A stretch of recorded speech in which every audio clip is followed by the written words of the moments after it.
কুল্লু নাফসিন যায়িকাতুল মাউত, যার জীবন আছে তার মৃত্যুর স্বাদ গ্রহণ করতেই হবে, চলে যেতেই হবে দুনিয়াতে। এ কথা ভাবার বা এ কথা চিন্তা করার কোনো অপশনই নাই যে আমি মরবো না। অহংকারী তো ওই ব্যক্তি হয়ে যায় যে মনে করে সে মরবে না। কথা বুঝেন নাই? দুনিয়ার প্রতি মমতা তারই বেড়ে যায় যে মনে করে আমি মরবো না। এই জন্য সবসময় আমাদের একটা কথা স্মরণে রাখতে হবে, যে কথা আল্লাহ রাব্বুল আলামিন বলেছেন, যার জীবন আছে তার মৃত্যুর স্বাদ গ্রহণ করতেই হবে, তাকে দুনিয়া থেকে চলে যেতেই হবে। আমাদের অভিভাবক চলে গিয়েছে, পাড়া প্রতিবেশী অনেকেই চলে গিয়েছে, আমিও একদিন চলে যাব। একজনের চলে যাওয়াতে দুনিয়া কিন্তু থেমে থাকে নাই। এজন্য আমি আপনি দুনিয়াতে যতই মনে করি না কেন আমি এগুলার মালিক, এগুলো আমার দ্বারা পরিচালিত হয়, কিন্তু আমি আপনি দুনিয়া থেকে চলে যাব, দুনিয়ার কোনো মানুষের কোনো কিছুর কমতি থাকবে না, দুনিয়ার কোনো মানুষের কোনো কিছু বাধা থাকবে না, সব চলতে থাকবে। আপনি হয়তো ভাবতেছেন যে আমার সন্তানদের কি হবে, আমার স্ত্রীটার কি হবে, আমার প্রতিবেশীর কি হবে, আমার অধীনস্থদের কি হবে, না, আপনার জন্য কারোর কোনো কিছুই বিন্দু পরিমাণ বেঁধে থাকবে না। একদিন, 2 দিন, 3 দিন হয়তো আফসোস করবে, চতুর্থ দিনের দিন সে আপনার কথা আস্তে আস্তে ভোলা শুরু করবে। এমন একটা দিন আসবে বছরে আপনাকে স্মরণ করার মতো কোনো একটা দিন তার থাকবে না। আপনি আপনার বাবাকে কত ভালোবাসতেন, আপনি আপনার দাদাকে কত ভালোবাসতেন, কত মায়া, কত মমতা, কিন্তু মারা যাওয়ার পরে হয়তো আপনি অনেক কান্নাকাটি করেছিলেন, অনেক আফসোস করেছিলেন, কিন্তু আপনার কি এখন মনে পড়ে তার কথা? তার জন্য কি একটু মায়া তৈরি হয় এখন? এটা দুনিয়ার বাস্তবতা। যদি আমি আপনি বাস্তবতাটা ফিল করতে পারি, তাহলে আমি আপনি মনে করতে পারবো যে একটা মুসাফিরের হালাতে আছি আমরা। আর যদি আমরা এটা ফিল করতে না পারি, তাহলে এই মুসাফিরের হালাতটা বুঝতে পারবো না। যখন কোনো ব্যক্তি সফরে যায়, সফরে গিয়ে সেখানে কি এস্টাবলিশড হওয়ার জন্য বিশাল কিছু তৈরি করার চেষ্টা করে। যখন আপনারা কোথাও সফরে যান, ট্যুরে যান, ট্যুরে যেখানে যান সেখানে উদ্দেশ্য কি থাকে? ফিরে আসবেন না থেকে যাবেন? যখন সফরে যান ফিরে আসবেন উদ্দেশ্য থাকে না? যদি ফিরে আসার উদ্দেশ্য থাকে তো সেখানে এস্টাবলিশ হওয়ার চিন্তা থাকে। আল্লাহ রাব্বুল আলামিন কি বলছেন সূরা হুমাযার মধ্যে? ইয়াহসাবু আন্না মালাহু আখলাদা, তারা মনে করে তাদের সম্পদ দুনিয়াতে চিরস্থায়ী করবে, তারা মনে করে দুনিয়াতে তারা এস্টাবলিশ হবে, দুনিয়াতে তারা আজীবন থাকবে। কিন্তু আল্লাহ বলছেন কাল্লা, যারা এই চিন্তা করবে লা ইউমবাদান্না ফিল হুদামা, তারা হুদামা এবং জাহান্নামে নিক্ষিপ্ত হবে। আপনি কি বিষয়টা বুঝেন? আমি বুঝাতে পারি না আপনাকে। আল্লাহ রাব্বুল আলামিন বলছেন তারা মনে করে দুনিয়াতে তারা এস্টাবলিশড, তারা মনে করে দুনিয়াতে তারা সফল, তারা মনে করে দুনিয়াতে তারা যে সম্পদ অর্জন করেছে এটা তাদের আজীবন চিরস্থায়ী অমর করে রাখবে। কিন্তু আল্লাহ বলছেন কাল্লা, যদি তোমরা তাদেরকে সফল মনে করো না কেন, ইউমবাদান্না ফিল হুদামা, তারা বিচারের মাঠে হুদামা এবং জাহান্নামে নিক্ষিপ্ত হবে। সুতরাং বন্ধুরা আমার, আমাদেরকে উপলব্ধি করতে হবে, বোঝার চেষ্টা করতে হবে, মৃত্যু নিশ্চিত, চলে যেতে হবে দুনিয়া থেকে। আমরা সফরে এসেছি, এখানে আমাদের এমন কোনো প্ল্যান প্রোগ্রাম করা যাবে না যে প্ল্যান প্রোগ্রাম আমাদের আখিরাত থেকে বিমুখ করে দেয়। এখানে এমন কোনো ইচ্ছা আশা আকাঙ্ক্ষা করা যাবে না যে ইচ্ছা আশা আকাঙ্ক্ষাটা আমাদের জান্নাত থেকে দূরে সরিয়ে দেয়। দেখেন, মৃত্যু কিন্তু নিশ্চিত, মৃত্যু হবে এটা নিশ্চিত, আমাদের চলে যেতে হবে দুনিয়াতে। দুনিয়া থেকে আমরা যত যাই, যেখানে অবস্থান করি না কেন, আমাদের মৃত্যুর স্বাদ গ্রহণ করতেই হবে। দুনিয়াতে আজীবন অমর হয়ে থাকার কোনো অপশন নাই। এরপরে মনে রাখতে হবে মৃত্যুর যে সময়, মৃত্যুর কাল, এই মৃত্যুর সময়টা কেউ নির্ধারণ করতে পারবে না, সে যে ব্যক্তি হোক না কেন। আপনি হয়তো দুনিয়াতে আসতেছেন, মানুষ বুঝতে পারতেছে এখন আধুনিক যন্ত্রপাতির মাধ্যমে যে অমুক তারিখে আপনার সন্তান দুনিয়াতে আসবে, তাই না? এটা জানা যাচ্ছে, অনেক ভাবে পদ্ধতিতে জানা যায় যে অমুক তারিখে আসবে এবং আসতেছেও। কিন্তু কে দুনিয়া থেকে চলে যাবে, কখন চলে যাবে, এটা নির্ণয় করার কোনো অপশন আছে দুনিয়াতে? কোন অপশন আছে? কিন্তু আমি আপনি এমন ভাবে দুনিয়াতে চলাফেরা করি যেন আমরা জেনেই ফেলেছি যে আমাদের অতদিন জীবন থাকবে, আমরা অতদিন জীবন লাভ করবো। এই জন্য সকালে বের হয়ে আমাদের হিতাহিত জ্ঞান কাজ করে না, মনে হয় না আগামীকাল তো পাবো, কিন্তু আগামীকাল যে পাবো তার কোনো গ্যারান্টি আছে? এই যে ভাইরা রাস্তাঘাটে কত অ্যাক্সিডেন্ট, প্রতিদিন পত্র পত্রিকা খুললে আমরা দেখতে পাচ্ছি কত মানুষের মৃত্যুর মিছিল, তাই না? প্রতিটি কবরস্থানে প্রতিদিন কারো না কারো জানাজা হচ্ছে, আগামীকাল কিন্তু আমার আপনার জানাজা হতে পারে। বাস্তবতা আছে না এমনটা? আমার আপনার জানাজা হয়ে যেতে পারে। এই জন্য বন্ধুরা আমার সবসময় মনে রাখতে হবে যে আমার মৃত্যু যখন তখন হয়ে যেতে পারে। এই চিন্তা যদি আমি আপনি করতে পারি তাহলে দুনিয়াতে যাবতীয় পাপাচার থেকে বিরত থাকতে পারবো। আর কিন্তু এই চিন্তা যদি আমি আপনি না করি তাহলে দুনিয়াতে চলাফেরা করবো কিন্তু পাপাচারের সাথে হাবুডুবু খেতে হবে। এই জন্য মৃত্যুর সময়কাল নির্ধারণ করা যায় না, আর মৃত্যু হবে এটাও নিশ্চিত। দুনিয়া থেকে মানুষ কেউ চিরজীবন বেঁচে থাকে নাই, আমরাও বেঁচে থাকবো না। কবরের ওই গহীন কবরের মধ্যে 3.5 হাত জায়গা, মাটির বিছানা, মাটির দেওয়াল, আর 2 সাইডে বাঁশের, মাথার উপরে বাঁশের ছাদ, আর 2 সাইডে মাটির দেওয়াল, আর 350 টাকা দামের একটা কাফনে জড়িয়ে আমাকে আপনাকে সবাই চলে আসবে। যতই আমার আপনার ভালোবাসার মানুষ থাকুক না কেন, যতই আমাকে আপনাকে শ্রদ্ধা করার মানুষ থাকুক না কেন, যতই আমার আপনার হোমকারে 50 জন 100 জন এক জায়গায় হোক না কেন, সবাই আমাকে ওই মাটির ঘরের মধ্যে রেখে চলে আসবে। কে একটা বারে যেন পিছনে ফিরে তাকাবে না যে অমুককে কোথায় রেখে আসলাম, আব্বুকে কোথায় রেখে আসলাম, আম্মুকে কোথায় রেখে আসলাম। কেউ পিছনে ফিরে তাকাবে না, একটা বারের জন্য তাকানোর চেষ্টা করবে না। এটাই বাস্তবতা। এই বাস্তবতা যদি আমি আপনি ফিল করতে পারি তাহলে আমি আপনি দুনিয়াতে সফলতা অর্জন করতে পারবো। আর এই বাস্তবতা যদি আমি আপনি ফিল করতে না পারি তাহলে এরকম কত রামাজান আসবে যাবে, আমাদের জীবনের পরিবর্তন হবে না। যেমন জীবনে যত বছর রামাজান পেয়েছেন ততবার আয়াতগুলো শ্রবণ করেছেন, হে ঈমানদারগণ, প্রতিবার আপনারা শ্রবণ করেছেন যে তোমাদের উপর সিয়ামকে ফরজ করা হয়েছে, তোমাদের পূর্ববর্তীদের উপর ফরজ করা হয়েছিল যাতে করে মুত্তাকি হতে পারো, পরহেজগারি অর্জন করতে পারো। তো সারা রামাজান মাস মুত্তাকি হওয়ার চেষ্টা করি। ঈদের দিন সকালে সেলুন মিডিয়া বা রাসূলের সুন্নাহ দাঁড়ি কেটে ফেলে। সারা রামাজান মাস মুত্তাকি হওয়ার চেষ্টা করে, ঈদের দিন সকালে আবার সিগারেটের নেশায় জর্জরিত হয়ে যায়। তাহলে কেন এমনটা হচ্ছে? আমাদের এই হিতাহিত জ্ঞানটা কাজ করে না সেই জন্য, ঈমান কাজ করে না সেই জন্য, তাকওয়া কাজ করে না সেই জন্য। এজন্য আমাদের এগুলোর নবায়ন করতে হবে। যদি আমি আপনি নবায়ন করতে না পারি তাহলে কিন্তু দুনিয়াতে যেমন ধ্বংসপ্রাপ্ত হতে হবে, আখিরাতে সুখময় জান্নাত লাভ করা থেকে বিরত, তার মানে সুখময় জান্নাত লাভ করা যাবে না, হয়তো জাহান্নাম হয়ে যেতে পারে। এই জন্য মনে রাখতে হবে আমাদের মৃত্যু আমাদের নিশ্চিত। মৃত্যুটা কিভাবে হয়, মালাকুল মাউতের আগমন কিভাবে ঘটে, একেবারে সংক্ষিপ্ত সময় আমি জান্নাতি ব্যক্তির মৃত্যু এবং জাহান্নামী ব্যক্তির মৃত্যু দুইটা বর্ণনা আপনাদের মাঝে দিব ইনশাআল্লাহ। মৃত্যু মনে রাখার চেষ্টা করতে হবে আমাদের। বাস্তবতা হলো মানুষের মৃত্যুর সময় মালাকুল মাউত মানুষের নিকট করতে হয়। আমাদের সমাজে প্রচলিত আছে আজরাইল নামটা। আজরাইল আসলে কোনো ফেরেশতার নাম না, মনে থাকবে ইনশাআল্লাহ। আজরাইল কোনো ফেরেশতার নাম না। আজরাইল ফেরেশতা নামে কোনো ফেরেশতা বর্ণনা আল্লাহ রাব্বুল আলামিন রাসূলুল্লাহ সাল্লাল্লাহু আলাইহি ওয়াসাল্লাম দেন। সুতরাং আজরাইল নামে কোনো ফেরেশতা আমরা আজকে থেকে বলবো না ইনশাআল্লাহ। ফেরেশতার নাম কি হবে? মালাকুল মাউত, অর্থাৎ মানুষের জীবনটা নেওয়ার জন্য, রূহটা নেওয়ার জন্য যিনি আসে তার নাম হলো মালাকুল মাউত। তো মালাকুল মাউত ফেরেশতা, ওনার সঙ্গী সাথী আছে। জান্নাতি ব্যক্তির আত্মা যখন নিতে আসে সঙ্গী সাথী ভিন্ন হয়, আর জাহান্নামী ব্যক্তির আত্মা যখন নিতে আসে তখন সঙ্গী সাথী ভিন্ন হয়ে যায়। কথা বুঝতে পেরেছেন?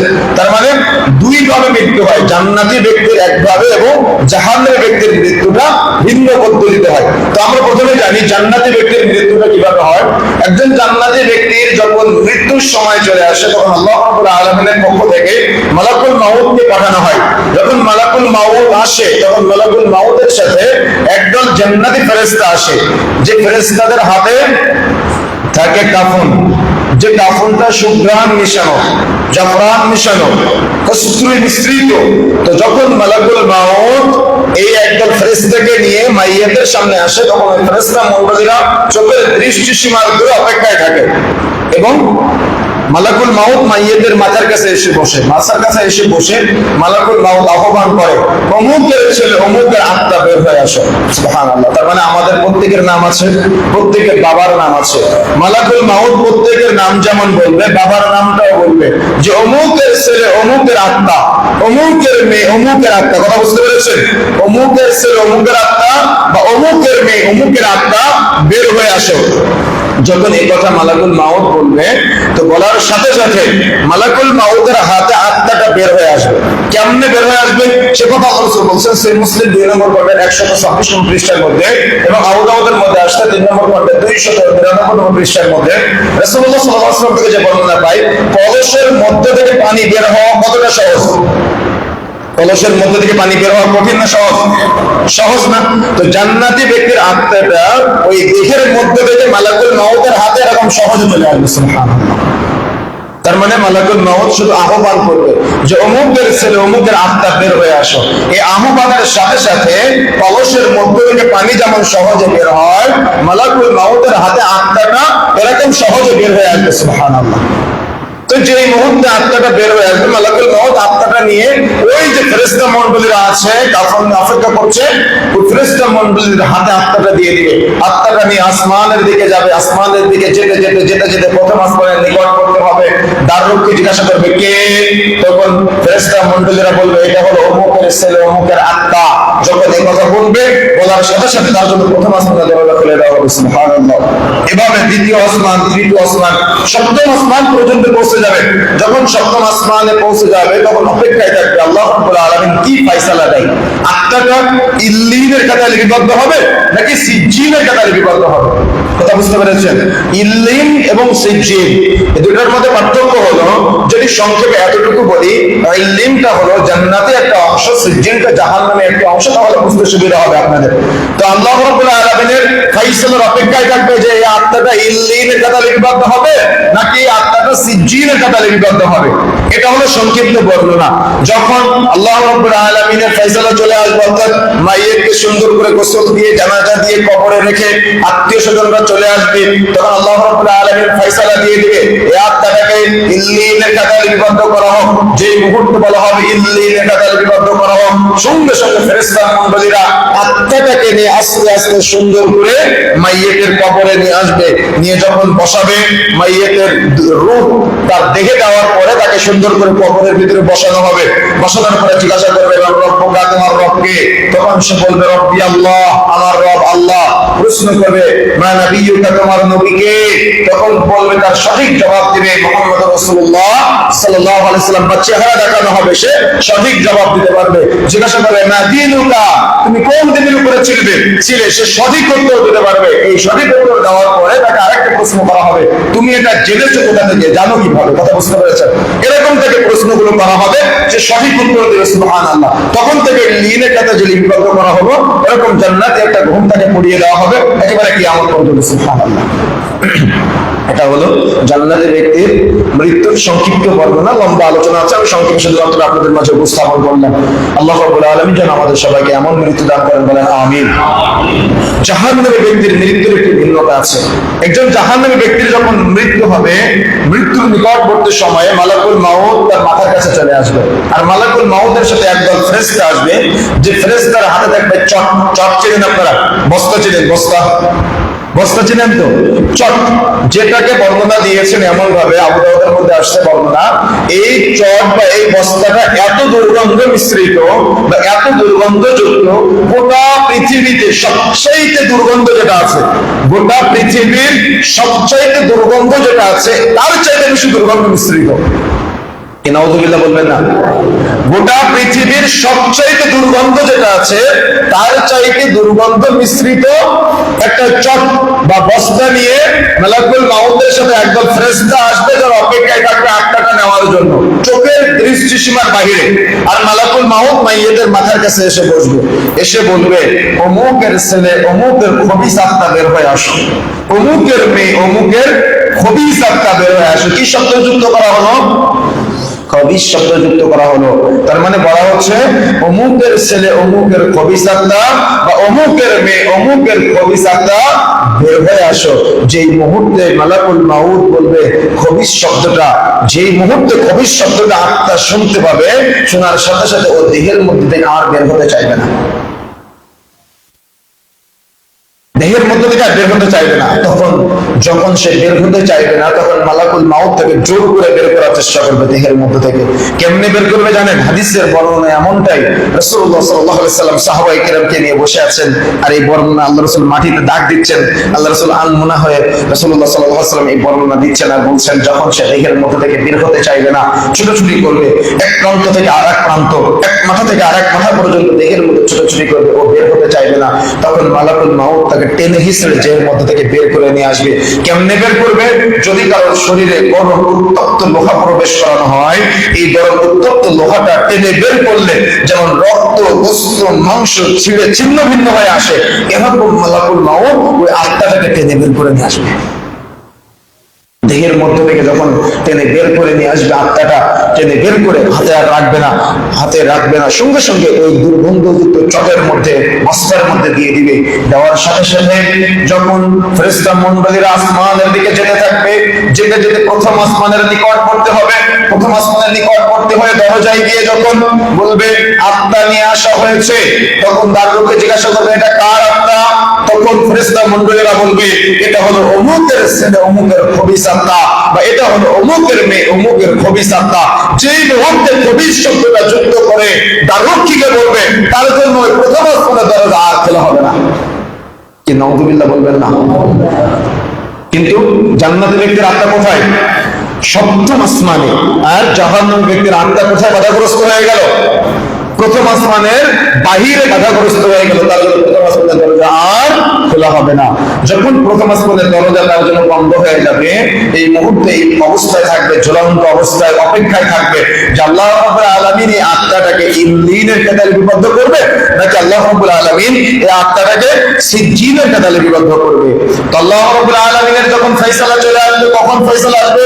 যখন মাইয়েতের আত্মীয় স্বজনরা তাকে গোসল দিয়ে, জানাজা দিয়ে কবরে রেখে 40 শতক হেঁটে আসে, এর পরক্ষণে আল্লাহ রাব্বুল আলামিন ওই আসমান থেকে ঘোষণা দিয়ে বলবে অমুকের ছেলে অমুকের বা অমুকের মেয়ে অমুকের খবিস আত্মাটা সিজ্জিনের কাতারে লিপিবদ্ধ করা হোক। কিসের কাতায় বলেন তো? সিজ্জিনের কাতায়। আর যে মুহূর্তে ফেরেশতা মণ্ডলীরা শুনবে যে আত্মাটা সিজ্জিনের কাতারে লিপিবদ্ধ করা হোক, ওই প্রথম আসমানের নিকটবর্তী জায়গা থেকে আত্মাটাকে চেলে দিবে। একটা হলো ছেড়ে দেওয়া, একটা হলো নামিয়ে নিয়ে আসা, আর একটা হলো চেলে দেওয়া। পার্থক্য আছে না? কথা বুঝে নেই মনে হয়। একটা হলো ছেড়ে দেওয়া, একটা হলো নামিয়ে নিয়ে আসা, আর একটা হলো চেলে দেওয়া। আবু দাউদের বর্ণনা এমনটাই যে আত্মাটা ওই প্রথম আসমানের নিকটবর্তী জায়গাটাকে চেলে দিবে, আর এত জোরে চেলে দিবে জমিনের নিচে 70 গজ পর্যন্ত ঢুকে যাবে, আবার তাকে টেনে বের করা হবে। যখন তাকে টেনে বের করা হবে, টেনে বের করে দেহের মধ্যে দেওয়া হবে, দেহের মধ্যে দিয়ে কবরে বসানো হবে। বসানোর পরে জিজ্ঞাসা করা হবে মা রব্বুকা, তোমার রবকে?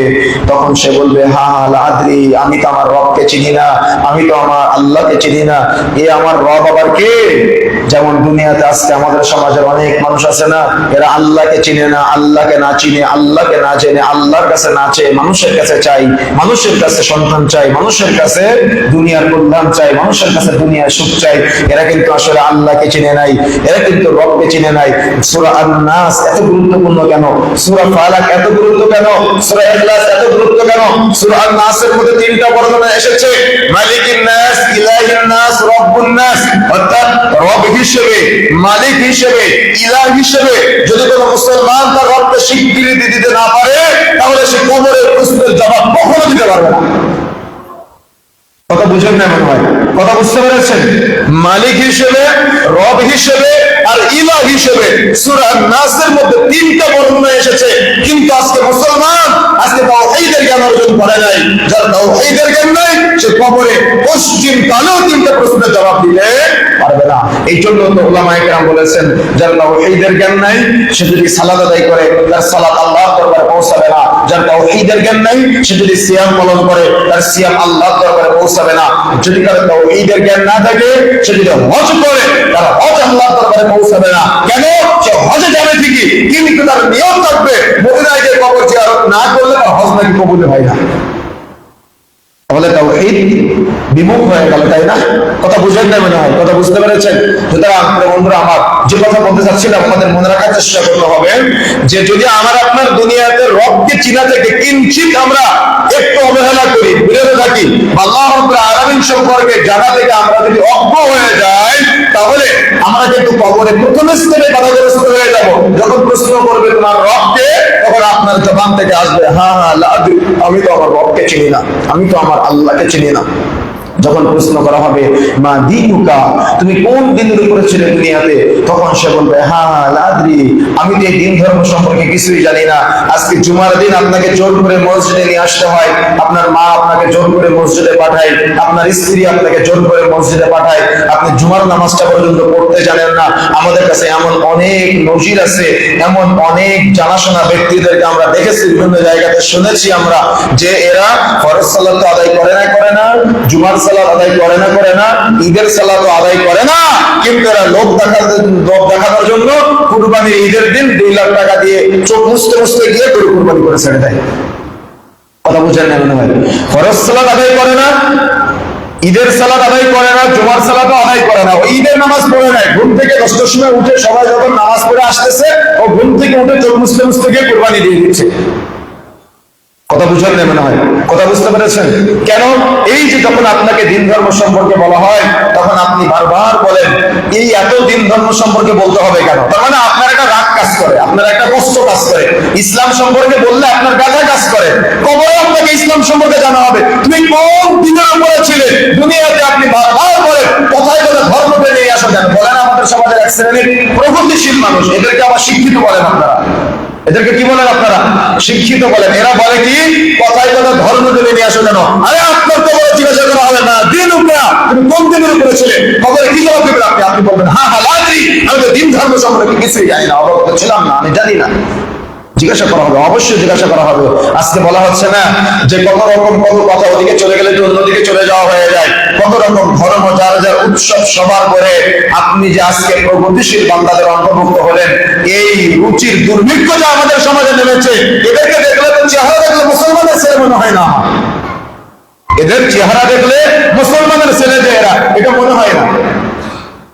সুতরাং বন্ধুরা আমার মনে রাখার চেষ্টা করতে হবে, অবশ্যই দিন ধর্ম সম্পর্কে জানতে হবে। আপনি কোন জীবন ব্যবস্থার মধ্যে আছেন সেটা সম্পর্কে অবশ্যই আপনাকে অবগত হতে হবে। প্রশ্ন করা হবে আপনাকে মা নবিয়ুকা, তোমার নবীকে, বা দেখানো হবে এই ব্যক্তিটিকে, তখন বলবে না আমি তো ইনাকে চিনি না, আমার নবীকে আমি তো এটা জানি না। অথচ রাসূলুল্লাহ সাল্লাল্লাহু আলাইহি ওয়াসাল্লাম বলেছেন পৃথিবীতে দুনিয়াতে, বুখারীর হাদিস এবং মুসলিমের এসেছে, তিরমিজিতে এসেছে, প্রায় এ ব্যাপারে 29টি বর্ণনা পাওয়া যায়। রাসূলুল্লাহ সাল্লাল্লাহু আলাইহি ওয়াসাল্লাম থেকে বর্ণনা পেয়েছি আমরা এমনটাই, পৃথিবীতে দুনিয়াতে পিতামাতা সন্তান সন্তানাদি যা কিছু আছে সব কিছুর চাইতে রাসূলকে বেশি ভালোবাসতে হবে। সুবহানাল্লাহ। কিন্তু সেই ভালোবাসার মানুষ যে কে এই ব্যক্তি সম্পর্কে আমরা অবগত না, এই ব্যক্তির প্রতি ভালোবাসা আমাদের নাই, যার কারণেই তো কিয়ামতের মাঠে না যখন কবরে আপনাকে প্রশ্ন করা হবে মা নবিয়ুকা, তোমার নবীকে বা এই ব্যক্তিটিকে, তখন আপনি বলবেন হ্যাঁ লা আদরি, আমি তো জানি না ওই ব্যক্তিটিকে, আমি তো জানি না নবীকে। দেখেন 3টা প্রশ্নের জবাব কি আসলো? নেগেটিভ, তাই না? একটা পজিটিভ না। যখনই নেগেটিভ জবাব আসবে জিজ্ঞাসা করবে মান রব্বুকা, তোমার রবকে, বলবে আমি আমার রব সম্পর্কে জানি না। প্রশ্ন করবে তোমার নবীকে, বলবে আমি আমার নবীকে চিনি না, জানি না। জিজ্ঞাসা করবে তোমার দিন কি, বলবে আমি আমার দিন ধর্ম সম্পর্কে কিছুই জানতাম না। তো এই কথা শোনার পরে আল্লাহ রাব্বুল আলামিন এতটাই রাগান্বিত হবে, আল্লাহ রাব্বুল আলামিন কবরকে 2 দিক থেকে চাপ দিতে বলবে। যখনই বলবে হ্যাঁ লাদ্রি, আমি তো কিছুই জানি না, আমি চিনি না এদেরকে, কে এরা, তখন আল্লাহ রাব্বুল আলামিন কবরকে 2 দিক থেকে চাপ দিতে বলবে। আর কবর এমন ভাবে 2 দিক থেকে চাপ দিবে, একটা হাড্ডি আর একটা হাড্ডির ভিতরে ঢুকে যাবে। বুঝলেন না মনে? আপনি বুঝতে পেরেছেন? কথা বুঝতে পেরেছেন? একটা হাড্ডি আর একটা হাড্ডির ভিতরে ঢুকে যাবে, কবর এমন ভাবে 2 দিক থেকে চাপ দিবে। আল্লাহ রাসূল বলছেন যখন সে বলবে আমি আমার রবকে চিনি না, আমি আমার নবীকে চিনি না, আমি আমার দিন ধর্ম সম্পর্কে জানি না, তখন আল্লাহ রাব্বুল আলামিন আসমান থেকে একজন ফেরেশতাকে পাঠাবে, যে ফেরেশতার চোখ থাকবে না, যে ফেরেশতার কান থাকবে না, চোখবিহীন কানবিহীন ফেরেশতাকে পাঠানো হবে। ওই ফেরেশতার হাতে থাকবে লোহার হাতুড়ি, মাইয়িতকে এত জোরে আঘাত করবে, জমিনের নিচে 70 গজ পর্যন্ত ঢুকে যাবে, আবার তাকে টেনে বের করা হবে, আবার আঘাত করা হবে, প্রত্যেকটা আঘাতের বাড়িতে জমিনের নিচে ঢুকে যাবে, আবার তাকে টেনে বের করা হবে। আল্লাহ রাসূল বলছেন ওই সময় মাইয়িত এত জোরে চিৎকার করে, এত জোরে আর্তনাদ করে, দুনিয়ার মানুষ যদি তার চিৎকার শুনতে পেত, দুনিয়ার মানুষ যদি তার আর্তনাদ শুনতে পেত, তাহলে কোনো বাবা তার আদরের সন্তানকে কবরে রেখে আসতো না, কোনো মানুষকে কবরে রেখে আসতো না, কোনো সন্তান তার বাবাকে কবরে রেখে আসতো না, কোনো মা তার সন্তানকে কবরে রাখতে দিত না। সবাই একটাই চিন্তা করতো, না জানি আমার সন্তানকে কবরে রাখলে কি হয়, না জানি আমার মাকে কবরে রাখলে কি হয়, না জানি আমার বাবাকে কবরে রাখলে কি হয়, না জানি আমার আদরের দাদাকে কবরে রেখে আসলে কি হয়। কোনো মানুষকে কবরে রাখতে চাইতো না। সবাই চিন্তা করতো, না জানি আমার অমুক আত্মীয়কে কবরে কবরে রেখে আসলে তার কবরে কেমন অবস্থা হয়। এই জন্য রাসূলুল্লাহ সাল্লাল্লাহু আলাইহি ওয়াসাল্লাম বলেছেন যে ওই ফেরেশতার চোখও থাকবে না, কানও থাকবে না। তো চোখ কেন থাকবে না, কান কেন থাকবে না? চোখ থাকবে না যাতে করে দয়াময় না হয় এই জন্য, কান থাকবে না যাতে করে এই আর্তনাদ শুনতে না পাই। কথা বুঝতে পারেন না মনে হয়? তার মানে দয়া মায়া বিহীন পিটাবে। কথা বুঝতে পেরেছেন? দয়া মায়া বিহীন ভাবে পিটাবে। সুতরাং দুনিয়াতে আমি আপনি আজকে এই দুনিয়ার লালসা আমাকে আপনাকে এমন ভাবে গ্রাস করে নিয়েছে, আমি আপনি না হালাল না হারাম কোনো কিছুই উপার্জন করার ক্ষেত্রে আমি আপনি আজকে জাস্টিফাই করি না, যাচাই বাছাই করি না। দুনিয়াকে পেয়েছি আর মস্তি সাথে আমরা দুনিয়া পার করছি। মনে রাখার চেষ্টা করবেন, আল্লাহ রাসূল বলেছেন এই পৃথিবীর মানুষকে যদি এক মুখ ভর্তি স্মরণ দেওয়া হয় তাহলে আদম সন্তান আর এক মুখ ভর্তি স্মরণ চাইবে। যতক্ষণ পর্যন্ত না আদম সন্তানের মুখ মাটি দ্বারা পূর্ণ করা হবে ততক্ষণ পর্যন্ত আদম সন্তান শুধু চাইতেই থাকবে, চাইতেই থাকবে। তার মানে আদম সন্তানের চাওয়ার কোনো কমতি থাকবে না। যখন আদম সন্তান চাইবে তখন আদম সন্তান শুধু চাইতেই থাকবে, চাইতেই থাকবে। সুতরাং বন্ধুরা আমার, আমাকে আপনাকে নিজেকে নিয়ন্ত্রণ করতে হবে। যদি নিজেকে নিয়ন্ত্রণ করতে না পারি তাহলে কিন্তু দুনিয়াতে যেমন ব্যর্থ হতে হবে, আখিরাতেও ব্যর্থ হতে হবে। দুনিয়ার ব্যর্থতা যেমন, এখান থেকে সপ্তাহখানেক আগে আমি অনলাইনে দেখেছিলাম, জানি না আপনারা দেখেছেন কিনা, একজন বাবা ঈদ করেছে বৃদ্ধাশ্রমে, অথচ ঢাকাতে তিন জায়গায় না 4 জায়গায় বাড়ি আছে সম্ভবত। আপনারা সম্ভবত সবাই পত্র পত্রিকা পড়েন, আপনারা হয়তো অনেকেই দেখেছেন। অথচ বাবার ঈদ হচ্ছে কোথায়? বৃদ্ধাশ্রমে। তাহলে এই সন্তানের জন্য আপনি দুনিয়াতে এই যে বিশাল বিশাল বিল্ডিং রেখে যাচ্ছেন সুদের টাকায়, ঘুষের টাকায়, আপনি এটা যাচাই বাছাই কোনো কিছুই করেন না। কিয়ামতের মাঠে যখন আপনার সন্তানকে এই সুদ ঘুষের কারণে জাহান্নামে নেওয়া হবে, তখন আপনার সন্তান বলবে, আল্লাহ আমি এগুলো করি নাই, আল্লাহ আমার বাবা আমার জন্য সুদের টাকায় করেছিল, এগুলো আমার কোনো কাজ না, আমার বাবাকে তো আমি বলি নাই যে আমার জন্য এগুলো করে রেখে যাও, আজকে আল্লাহ আমি জাহান্নামে যাবো না, আমার বাবাকে জাহান্নামে দেওয়া হোক। কথা বুঝেন নাই মনে হয়? কথা বুঝতে পেরেছেন? কথা বুঝতে পেরেছেন? আমার কথা বুঝতে পারেন নাই আপনি। কয়েকটি সাহাবায়ে কেরামের ঘটনা শোনাই, একেবারে সহিহ riwayat দ্বারা প্রমাণিত। বুখারী মুসলিমের মধ্যে কিছু বর্ণনা এসেছে, তিরমিজিতেও পাওয়া যায় এবং সিলসিলার মধ্যে পাওয়া যায়। আল্লাহ রাসূল সাল্লাল্লাহু আলাইহি ওয়াসাল্লাম পেটের ক্ষুধায় বাড়ি থেকে বের হলেন। এটা আমাদের ফিল করার মতো তার মানে পরিস্থিতিও কিন্তু বর্তমানে মানুষের নাই। যে না খেয়ে থাকে কথা বলে, সেও অন্তত সকাল বিকাল দুপুরে 3 বেলার মধ্যে যখন এক বেলা খায়, তাই না? আল্লাহ রাসূল সাল্লাল্লাহু আলাইহি ওয়াসাল্লাম পেটের ক্ষুধায় বাড়ি থেকে বের হলেন। বাড়ি থেকে বের হয়ে প্রতিমধ্যে রাস্তায় গিয়ে দেখলেন আবু বকর দাঁড়ায় আছে। আবু বকর রাদিয়াল্লাহু তাআলা আনহুকে জিজ্ঞাসা করলেন যে তুমি এই সময় কেন বাড়ির বাইরে? তখন আবু বকর রাদিয়াল্লাহু তাআলা আনহু বলছেন, আল্লাহ রাসূল আপনি যে কারণে এই সময় বাড়ির বাইরে, আল্লাহ রাসূল আমিও সে একই কারণে এই সময় বাড়ির বাইরে। এটা আমাদের ব্রেনে ঢুকবে না, এখানে ইমানের ঘাটতি আছে আমাদের অনেক। এটা এখন বলতেছি, এটা আমারও মনে থাকবে না, আপনাদেরও মনে থাকবে না। কথা বুঝতে পারেন না? কিন্তু ব্রেনে ধরে রাখার চেষ্টা করতে হবে ইমানদারদের জন্য।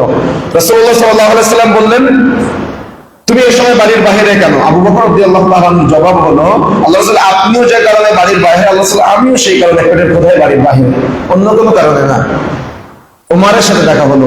ওমর তো জাহানের খলিফা উমর রাদিয়াল্লাহু আনহু ছিলেন। পরবর্তীতে কিন্তু তৎকালীন সময়ে উমর রাদিয়াল্লাহু তাআলা আনহু যে রাস্তা দিয়ে হাঁটতেন, ওই রাস্তা দিয়ে শয়তান হাঁটতে ভয় পেত, তাই না? তৎকালীন সময়ে তো উমর রাদিয়াল্লাহু তাআলা আনহুকে জিজ্ঞাসা করলেন, উমর তুমি এই সময় কেন বাড়ির বাইরে? তো বলছেন আল্লাহ রাসূল আপনি এবং আবু বকর আপনারা দুজন যে কারণে বাড়ির বাইরে, আল্লাহ রাসূল আমিও পেটের ক্ষুধায় বাড়ির বাইরে। তখন আল্লাহ রাসূল সাহাবী দুজনকে বললেন চলো তাহলে যাই, অমুক আনসারী সাহাবীর বাড়িতে যাই। তো সাহাবীর বাড়িতে গিয়ে প্রথম সালাম দিলেন, সালামের জবাব আসলো না। দ্বিতীয়বার সালাম দিলেন, জবাব আসলো না। তৃতীয়বার সালাম দেওয়ার পরে আনসারী সাহাবীর স্ত্রী সালামের জবাব দিলেন এবং রাসূল এবং সাহাবীদের জন্য বসার ব্যবস্থা করে দিলেন। তো রাসূলুল্লাহ সাল্লাল্লাহু আলাইহি ওয়াসাল্লাম বসে আছেন, সাথে আবু বকর ওমর দুজন আছেন। আনসারী সাহাবী পানি আনতে গিয়েছিলেন। তৎকালীন সময় পানি আনতে যাওয়া হতো ডাক্তার। তো পানি নিয়ে যখন সাহাবী বাড়িতে আসলেন, এসে দেখে আল্লাহ রাসূল বসে আছেন এবং আল্লাহ রাসূলের সাথে আবু বকর ওমর রাদিয়াল্লাহু তাআলা দুইজনই বসে আছেন। তো যখন এই দৃশ্য দেখলেন, দেখে আল্লাহ রাসূল এবং সাহাবী দুইজনকে আহলান সাহলান জানালেন। আহলান সাহলান জানিয়ে দৌড়াদৌড়ি করতেছে কিভাবে রাসূলের মেহমানদারিতা করবে। তো দৌড়ে গিয়ে খেজুর গাছ থেকে, ওনার খেজুর বাগান ছিল, কাঁচা পাকা কিছু খেজুর পেড়ে নিয়ে আসলেন। নিয়ে এসে আল্লাহ রাসূল এবং সাহাবীদের সামনে দিলেন। আল্লাহ রাসূল এবং সাহাবী দুজনেই কাঁচা পাকা খেজুর খেতে লাগলেন। তখন আনসারী সাহাবী দৌড়াদৌড়ি করতেছে, বকরি জবাই করবে। বকরির বাচ্চা জবাই করবে তাই। তখন আল্লাহ রাসূল সাল্লাল্লাহু আলাইহি সাল্লামের জন্য ছাগলের বাচ্চা জবাই করলে অন্য বিভিন্ন বর্ণনা পাওয়া যায়। তো জবাই করে আল্লাহ রাসূল এবং সাহাবীদের দুজনের জন্য খাবারের ব্যবস্থা করলেন।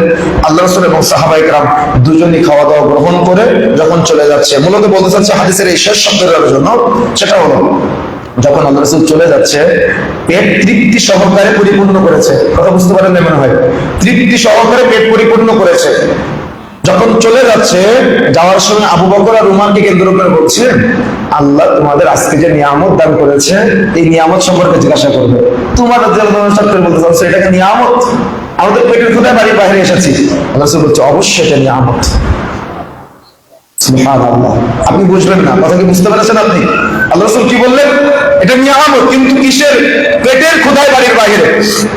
কিন্তু আমার আপনার বিশাল বিল্ডিং আছে, আমার আপনার কত জমি জায়গা গাড়ি বাড়ি সব আছে, তারপর হারাম ইনকাম করার জন্য সুদের টাকা নেওয়া লাগে, ঘুষের টাকার সাথে জড়িত হওয়া লাগে, টেন্ডারবাজি করা লাগে, কত রকম কত কি, কত আমাদের ইচ্ছা আশা আকাঙ্ক্ষা, মানুষকে ঠকিয়ে আমি বড় হব, আরেকজনকে ছোট করে আমি বড় হব, আরেকজনকে খাটো করে আমি বড় হব, কত হিংসা কত বিদ্বেষ। আজকে ভাইয়ের ভাইয়ের মধ্যে সম্পর্ক নাই এক হাত জমির জন্য, যে অমুক ভাইয়ের এক হাত জমি একজনের বিল্ডিং এর মধ্যে চলে গিয়েছে, এটা নিয়ে ঝগড়া মারামারি, বছরের পর বছর, মাসের পর মাস, সপ্তাহের পর সপ্তাহ, দিনের পর দিন, ভাইয়ে ভাইয়ের মধ্যে ঝগড়া, কথাবার্তা নাই, বাবা ছেলের সাথে ঝগড়া, কথাবার্তা নাই। কিন্তু আমরা যদি একটু এভাবে চিন্তা করতে পারতাম তাহলে কেমন হতো? কেমন হতো? আল্লাহ রাসূল সাল্লাল্লাহু আলাইহি ওয়াসাল্লাম সাহাবীদেরকে নিয়ে এভাবে বসে আছেন। তো রাসূলুল্লাহ সাল্লাল্লাহু আলাইহি ওয়াসাল্লাম বসে আছেন, একজন বেদুইন এসে বলতেছে, আল্লাহ রাসূল আমি ক্ষুধার্ত, আল্লাহ রাসূল আমি ক্ষুধার্ত। তো রাসূলুল্লাহ সাল্লাল্লাহু আলাইহি ওয়াসাল্লাম তার বাড়িতে খবর পাঠালেন যে বাড়িতে কোনো খাবার আছে কিনা এই মেহমানকে দেওয়ার জন্য। তো প্রথম স্ত্রীর ঘর থেকে খবর আসলো যে বাড়িতে পানীয় ছাড়া আর কিছুই নাই। আল্লাহ রাসূল আরেকজন স্ত্রীর ঘরে খবর পাঠালেন। তো এইভাবে সকল স্ত্রীর ঘর থেকে খবর একটাই আসলো যে বাড়িতে পানীয় ছাড়া আর কিছুই নেই। তখন আল্লাহ রাসূল না করে সাহাবীদের বলছে, সাহাবায়ে তোমরা কি এই মেহমানকে দায়িত্ব গ্রহণ করতে পারবা? মেহমানের দায়িত্ব গ্রহণ করতে পারবা? তখন সাহাবীদের মধ্য থেকে আবু তালহা রাদিয়াল্লাহু আনহু নাম শুনেছেন না আপনারা?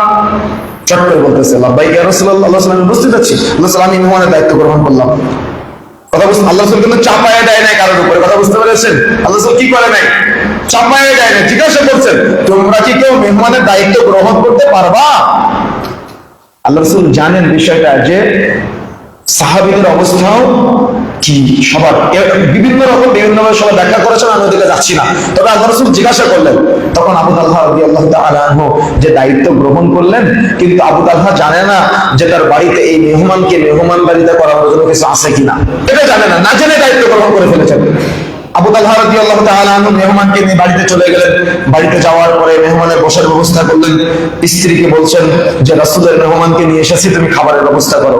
তো আবু তালহা রাদিয়াল্লাহু তাআলা আনহুর স্ত্রী বলতেছে যে বাড়িতে তো ছোট বাচ্চাদের জন্য সামান্য কিছু খাবার আছে, এছাড়া আমাদের রাতের খাবার মতো কিছু নাই। তখন আবু তালহা রাদিয়াল্লাহু তাআলা আনহু বলতেছে যে বাচ্চাদেরকে কিছু একটা বলে ঘুম পাড়িয়ে দাও, আর বাতিটা নিভিয়ে দাও, যাতে করে মেহমান মনে করে আমরা খেয়েছি, আর খাবারটা মেহমানকে দিই। আবু তালহা রাদিয়াল্লাহু তাআলা আনহুর স্ত্রী কথা বলেন নাই যে এখন আমার সন্তানদের বাদ দিয়ে তোমার মেহমানকে খাওয়াবো? কি আপনার স্ত্রী আপনার বাবা মা গ্রাম থেকে আসলে বলে না যে আব্বু বা আম্মা আসলেন, ফোন দিয়ে আসলেন না? এই কথা বলা মানে কি অপমান করা না তাকে? কি মনে হয় আপনার কাছে? এটা কি শিক্ষিত কথা, শিক্ষিত ব্যক্তির কথা? মানে বললেন মানে কি? আপনি কথা বললেন মানে কি? আপনি কি বললেন যে আপনি আসবেন, ফোন দিয়ে আসলেন না? কথা বুঝেন না মনে হয়, আমার কথা বুঝতে পেরেছেন? এরকম বহু নজির আছে আমাদের কাছে, এরকম বহু নজির আমাদের কাছে আছে যে একজন মেহমান বাড়ি থেকে এসেছে, আসার পরে গ্রাম থেকে এসেছে, মনে করেন আপনার মা এসেছে, কিন্তু হঠাৎ করে আপনার স্ত্রী বলতেছে যে আম্মা আপনি আসলেন তো একটু বলে আসতে পারতেন। এই কথা বলা মানে কি? আপনি কি বুঝেন? কথা বুঝতে পেরেছেন আপনি? কথা বলার মধ্যেও তো কিছু তারতম্য আছে। সুতরাং বন্ধুরা আমার যে কথা বলতে চাচ্ছিলাম, আবু তালহা রাদিয়াল্লাহু তাআলা আনহুর স্ত্রী কোনো প্রতি উত্তর করলেন না। আবু তালহা রাদিয়াল্লাহু তাআলা আনহুর স্ত্রী সুন্দর করে বলতেছেন, আচ্ছা ঠিক আছে। যখন মেহমানের জন্য খাবারটা দিয়ে দিল, আর বাচ্চাদেরকে বলিয়ে বলিয়ে ঘুম পাড়িয়ে দিল, আর তাদের জন্য বাতিটা নিভিয়ে দিল, মেহমান মনে করেছে তারা খেয়েছে। পরের দিন যখন আবু তালহা রাদিয়াল্লাহু তাআলা আনহু রাসূলের নিকট উপস্থিত হলেন, তখন আল্লাহ রাসূল আবু তালহা রাদিয়াল্লাহু তাআলা আনহুকে দেখে একটা মুস্কি হাসি দিলেন। মুস্কি হাসি দিয়ে বলতেছে, আবু তালহা তুমি গতকাল রাতে মেহমানের সাথে যে আচরণ করেছো, জিবরিল আমাকে জানিয়েছে। কি বলছেন? জিবরিল আমাকে জানিয়েছে তোমার আচরণে আল্লাহ আশ্চর্য হয়েছেন। সুবহানাল্লাহ। কি আশ্চর্য হয়েছে বলেন তো? আল্লাহ। আর তিরমিজির বর্ণনা, তোমার আচরণে আল্লাহ সন্তুষ্ট হয়েছে। সুবহানাল্লাহ। এখন কোন ব্যক্তির জন্য যদি আল্লাহ সন্তুষ্ট হয়ে যায়, তার জান্নাত ছাড়া কোনো কিছু আছে নাকি? কোন ব্যক্তির জন্য যদি আল্লাহ সন্তুষ্ট হয়ে যায়, তার জান্নাত ছাড়া আর কিছু আছে? জান্নাত ছাড়া আর কিছুই নাই। এজন্য আবু তালহা ফিল জান্নাহ, জান্নাতের সুসংবাদ প্রাপ্ত সাহাবীদের মধ্য থেকে আবু তালহা রাদিয়াল্লাহু তাআলা একজন। তার মানে তারা দুনিয়া থেকে জান্নাতের সার্টিফিকেট নিয়ে গিয়েছিল। সুতরাং আমাদের এরকম মুসলমান হতে হবে। আল্লাহ রাসূলকে জিজ্ঞাসা করা হয়েছিল, ইয়া রাসূলুল্লাহ, ইসলামের কোন কাজটি উত্তম? আল্লাহ রাসূল বলেছিলেন, ক্বালাতুল তাআম ওয়া তাকরাউস সালাম আলা মান আরাফতা ওয়া মান লাম তা'রিফ। ভাইরা দাঁড়িয়ে আছে, একটু সবাই এগিয়ে আসবে, একটু সবাই এগিয়ে আসার চেষ্টা করবেন, যাতে পিছনে যারা আসতেছে বসতে পারে। বাহিরে অনেকে বসে আছেন গরমের মধ্যে, সবাই সামনে এগিয়ে এসে বসার ব্যবস্থা করে দেবেন ইনশাআল্লাহ। প্রিয় বন্ধুরা আমার, যে কথা বলতে যাচ্ছিলাম, আমাদের মনে রাখার চেষ্টা করতে হবে যে আবু তালহা রাদিয়াল্লাহু তাআলা আনহু জান্নাতে সুসংবাদ কোথায় পেয়েছিলেন বলেন তো? দুনিয়াতে পেয়েছিলেন। এজন্য মুসলমান হতে হবে আমাদের, তাদের মতো মুসলমান সাহাবায়ে কেরামের কাছ থেকে আমাদের আগ্রহ নিতে হবে এবং তাদের কাছ থেকে আমাদের চেষ্টা করতে হবে যে তারা কিভাবে ভালোবাসা অর্জন করেছিলেন, তারা কিভাবে আল্লাহ রাব্বুল আলামিনের নৈকট্যশীল বান্দাদের অন্তর্ভুক্ত হয়েছিলেন। এরকম কিছু পরিবেশ আমাদের জানতে হবে যাতে করে আমরা পরিবর্তন হতে পারি। রাসূলুল্লাহ সাল্লাল্লাহু আলাইহি ওয়াসাল্লাম এরকম বসে আছেন, তো একজন সাহাবী আসলেন, আল্লাহ রাসূল বলছেন এখন একজন সাহাবী আসবে, সে জান্নাতি। সুবহানাল্লাহ। কে বললেন এই কথা বলেন তো? আল্লাহ রাসূল বললেন এখন একজন সাহাবী আসবে, সে জান্নাতি। একদিন, দুই দিন, তিন দিন একটানা এই কথা বলেন আল্লাহ রাসূল, এবং তিন দিনই একই ব্যক্তি আসলেন। তখন আল্লাহ রাসূল সাল্লাল্লাহু আলাইহি ওয়াসাল্লাম এই জান্নাতি বলার কারণে সাহাবীদের মধ্য থেকে একজন সাহাবী চিন্তা করলো যে আল্লাহ রাসূল তাকে কেন জান্নাতি বলে, আমার একটু দেখা দরকার, কেন কি আমল করে সেটা আমাকে আমল করতে হবে। দেখেন আমল করার প্রতি কত আগ্রহ, কিন্তু আমরা কত বক্তব্য, কত খুতবা, কত আপনাদের আলোচনা হয়, কিন্তু এই যে অন্তরে মোহর পড়ে গিয়েছে, পরিবর্তন হওয়ার কোনো ইচ্ছা, আশা, আকাঙ্ক্ষা জাগ্রত হয় না। কিন্তু আজকে থেকে প্ল্যান করতে হবে আমাদের। তো রাসূলুল্লাহ সাল্লাল্লাহু আলাইহি ওয়াসাল্লাম কেন তাকে জান্নাতি বললেন এটা জানতে হবে। জানার জন্য আগ্রহ দেখেন। সঙ্গে সঙ্গে সাহাবীর পিছু নিলেন, পিছু নিয়ে বাড়ির কাছে গিয়ে বলছেন যে আমার বাড়িতে একটু সমস্যা, আমি আপনার বাড়িতে মেহমান হতে চাই। তো সাহাবায়ে কিরাম তো মেহমান পেলে ব্যাপক খুশি হয়ে যেতেন। আমাদের বাড়িতে মেহমান আসলে আমরা রাগ করি, কিন্তু সাহাবায়ে কিরাম মেহমান পেলে খুশি হয়ে যেতেন। তো মেহমানকে নিয়ে বাড়িতে চলে গেলেন। তিনি আর খোঁজ খবর নিলেন না কি সমস্যা, কি বৃত্তান্ত, ভিতরে ঢোকার চেষ্টা করলেন না। তো একদিন যায়, দুই দিন যায়, তিন দিনের দিন যখন দেখে যে ও কি গোপনে আমল করে, কোনো কিছু খুঁজে পায় না, কিচ্ছু খুঁজে পায় না, যে কি এমন আমল করে কিচ্ছু খুঁজে পাচ্ছে না। তো চলে আসতেছে, আসার সময় সুন্দর করে বলতেছে যে বন্ধু আসলে আমার বাড়িতে তেমন কোনো সমস্যা না, কিন্তু আল্লাহ রাসূল আপনাকে তিন দিন জান্নাতি বলে ঘোষণা করেছেন। তো আমি এটাকে কেন্দ্র করে আপনার কাছে জানতে এসেছিলাম, বা আপনার এমন কি কি গোপন আমল আছে আমি এটা দেখতে এসেছিলাম যে আমলের কারণে রাসূল আপনাকে জান্নাতি বলেছে। তো তখন সাহাবী বলছে আমি তো তেমন কোনো আমল করে বলে আমার মনে হয় না, তবে আমি একটা আমল করি, সেটা যখন আমি রাত্রে ঘুমাই, আমি ঘুমানোর সময় যারা আমাকে কষ্ট দিয়েছে, ব্যথা দিয়েছে, প্রতিবেশী, আত্মীয় স্বজন যারা আছে, আমি সবাইকে ক্ষমা করে দিয়ে তারপরে ঘুমাই। তখন আল্লাহ রাসূলের কাছে বর্ণনাকে উপস্থাপন করা হলো। আল্লাহ রাসূল বললেন তার এই গুণের কারণেই তাকে জান্নাতি বলা হয়েছে। সুবহানাল্লাহ। কি তাহলে জান্নাত লাভ করার জন্য কত পথ নেবেন আপনি, কত পথ নেবেন আপনি। সুতরাং আমাকে আপনাকে ওই যে কথা বলতে বলতে আমরা অন্যদিকে চলে গিয়েছিলাম, মনে রাখার চেষ্টা করতে হবে আমাদের এরকম সাহাবায়ে কেরাম তারা তাদের চাইলে কিন্তু তারা কত ভাবে কত ইনকাম অর্জন করতে পারতো, কিন্তু আমরা আজকে কত হালাল না হারাম কি চিন্তা নাই আমাদের, আজকে সব কিছু উপার্জন করতেছি আর দুনিয়াতে রেখে যাওয়ার জন্য প্ল্যান প্রোগ্রাম করছি, কিন্তু আমাদের জন্য মাত্র ওই 3.5 হাত জায়গা আর 300 টাকা দামের কাফনের কাফন, আর সব দুনিয়াতে থেকে যাবে, কিছুই দুনিয়া থেকে আমি আপনি নিয়ে যেতে পারবো না। কিন্তু কবরে যখন প্রশ্ন করা হবে, আপনি কবরের প্রশ্নের জবাবও সঠিক দিতে পারবেন না। যখন আপনি দিতে পারবেন না, তখন কবরকে সংকুচিত করতে বলা হবে, এবং ফেরেশতা ওই যে আপনাকে অন্ধ এবং যে তার কানে শুনে না, এই ফেরেশতা পিটাবে, এত জোরে পিটাবে আর এত জোরে চিৎকার করবে, দুনিয়ার মানুষ যদি এটা জানতে পারতো তাহলে কোনো মানুষকে কবরে রেখে আসতো না। এজন্য আমাদের মনে রাখার চেষ্টা করতে হবে এই জাহান্নামী ব্যক্তির যে মৃত্যুর বর্ণনাটা আমরা দিলাম, আল্লাহ রাব্বুল আলামিন যেন এই মৃত্যু আমাদের দান না করে, বলেন আমিন। এর বন্ধুরা আমার, যখন মানুষের মৃত্যু হয়ে যায়, জান্নাতি হোক বা জাহান্নামী হোক, মৃত্যুর পরে অপেক্ষায় থাকে। যদি জাহান্নামী হয় প্রথম আসমানের নিচে অপেক্ষায় থাকে, আর যদি জান্নাতে হয় তাহলে সপ্তম আসমানে চলে যায়। এখন আমাদের সমাজে কিছু কুসংস্কার আছে, কিছু ধারণা আছে, যেটা তার মধ্যে একটা হলো যে যদি কেউ আত্মহত্যা করে মারা যায় তাহলে তার আত্মাটা নাকি গাছে গাছে ঝোলে, কথা আজ প্রচলিত আছে এই কথাগুলো, এবং অনেকে ভয় পায়, কিন্তু এগুলো সব ভিত্তিহীন কথা। যদি একজন হিন্দু মারা যায় তাহলে তার আত্মাটাও ওই প্রথম আসমানের বাহিরে ঝুলন্ত অবস্থায় থাকে, কথা বুঝতে পেরেছেন? কাফের মারা গেলেও তার আত্মাটা ওরকম ঝুলন্ত অবস্থায় থাকবে, এটা কেউ কোথাও প্রভাব ফেলতে পারে না।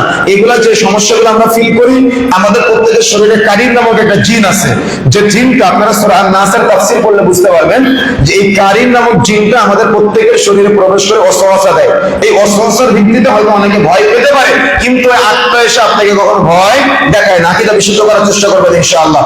তাহলে যে ব্যক্তি আত্মহত্যা করুক বা অ্যাক্সিডেন্টে মারা যাক বা এরকম মৃত্যু যাদের আছে, মানুষের একটু ভয় কাজ করে যাদের মৃত্যুকে কেন্দ্র করে, আসলে আপনার ওই ভিতরে ভয় কাজ করলে ওই কারিন জিনটা আপনাকে আরো বেশি বিভ্রান্ত করার চেষ্টা করে। কেন?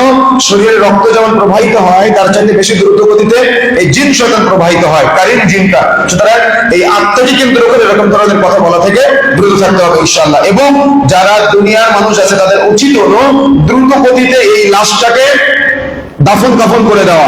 অমুক ব্যক্তি 3 দিন পরে আসবে, তার জন্য অমুক জায়গায় ফ্রিজার করছে, তার মানে ফ্রিজার করে রেখে দেওয়া রুহটা বা দেহটা, এটা উচিত না। এটা ইসলামের অনুৎসাহ প্রদান করা হয়েছে। দ্রুত গতিতে লাশটাকে দাফন করে দিতে হবে।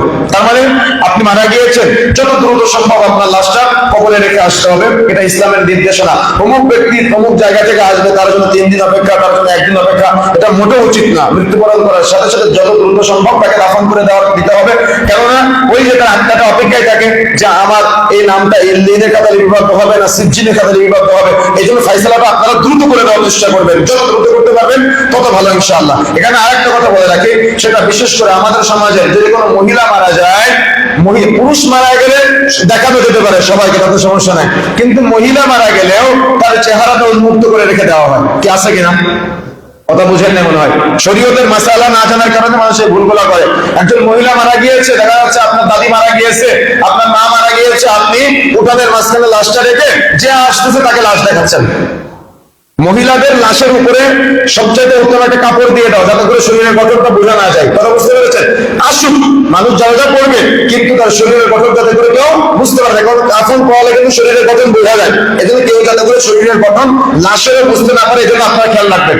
আর মহিলাদের লাশ, তার সাথে যে 14 জনের বিয়ে হারাম, একদিন বলেছিলাম, মনে আছে কি জানেন না আপনাদের? 14 জনের যে বিয়ে হারাম, এই 14 জন মাহারাম যারা আছে, এই 14 জন ছাড়া মহিলাদের লাশ আর কেউ দেখতে পারবে না, চেহারা আর কেউ দেখতে পারবে না।